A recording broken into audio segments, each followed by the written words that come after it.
As part of my digital creativity with Office 365 series, we're going to be taking a look at Microsoft Forms. So of course you can find forms when you log into office.com. If you don't see it, you can go to Explore All Apps and just scroll down until you find Forms. Now when you go to Forms, there's two different things that you can do with Forms. The one is to create a new form, which is like a survey, and the other one is to create a new quiz.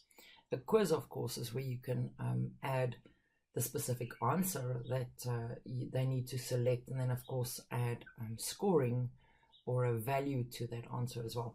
We're going to be doing a form, and I think we'll have fun and call this an employee satisfaction survey.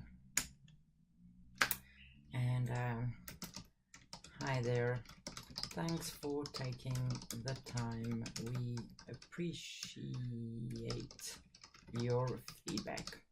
So that's just a little blib it'll say at the top.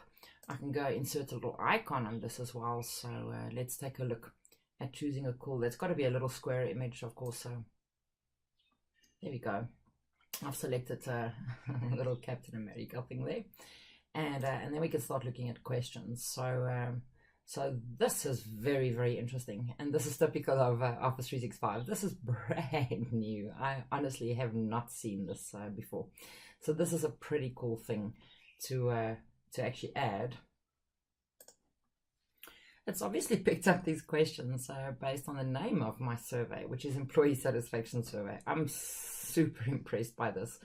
That's machine learning and AI 101 for you. Thanks for that, Microsoft. So something to keep in mind is that if it's an internal survey and it's only going to be sent in your company, then you can actually set the survey to log the person's name as well. So don't ask for their name if you can log it automatically.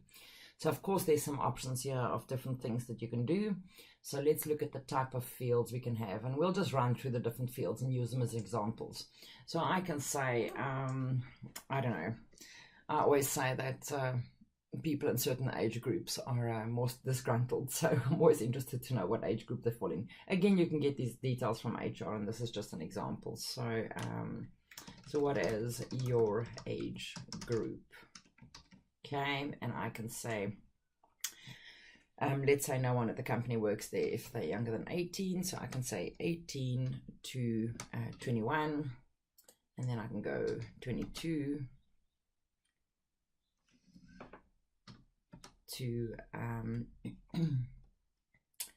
32, and I can say 33 to 42, which of course is the magic number, and we can say 42 plus, just an example. So there we go. You can have options that you can pick.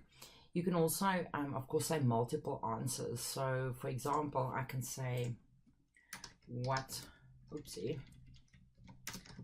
are your interests? Okay, we can say painting, motorcycles, travel, tech. So I could change this to multiple answers, which means it's multiple checkboxes. This is also where you set the fields as required, of course. Another question, there's text. So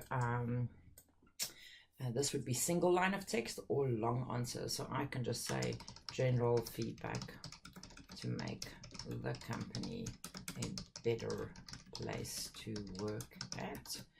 And you can give them a long answer, etc. Let's look at some more. So rate your boss. That's not going to go down well. You can choose stars or numbers. You can also say date. As I said, this is just an example. So date you started working at the company. That could be a date. Again, that's where you would set required. And then if you expand the ellipsis here, you'll see that there's more. There's ranking as well. So what is most important to you? And you could say salary, medical aid, parking, free food at canteen. So this is where they can actually move the different questions up and down to say what's most important to them. There's also more. There is the like it, which I really like as well. So you can say rate the following. See, I never have 5 options because humans always pick the middle one, so I always go for 3 options. So let's say poor. Okay, great. And again, you can put things in like working environment, company culture, training opportunities, etc. So that's where they can set that. Again, that's where it's required. And then there's also a new one that they added quite recently. So Net Promoter Score. You can actually put this as well in and say, how lucky are you to recommend the company as a workplace to a friend?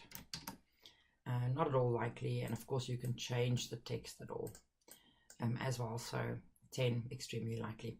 So that's how easy it is to build a survey. Very, very cool. Microsoft coming up with those predefined questions. Very sharp. Remember that the survey automatically would be responsive for mobile and for computer. You can set a theme in the background. You can add your own image, but be very, very careful of using an image that's too big or that pixelates or takes too long to load.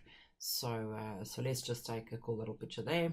Under sharing, of course, as well, you can set it to only your organization. You can give a link to people. You can even create a QR code that people can fill in, which is pretty cool.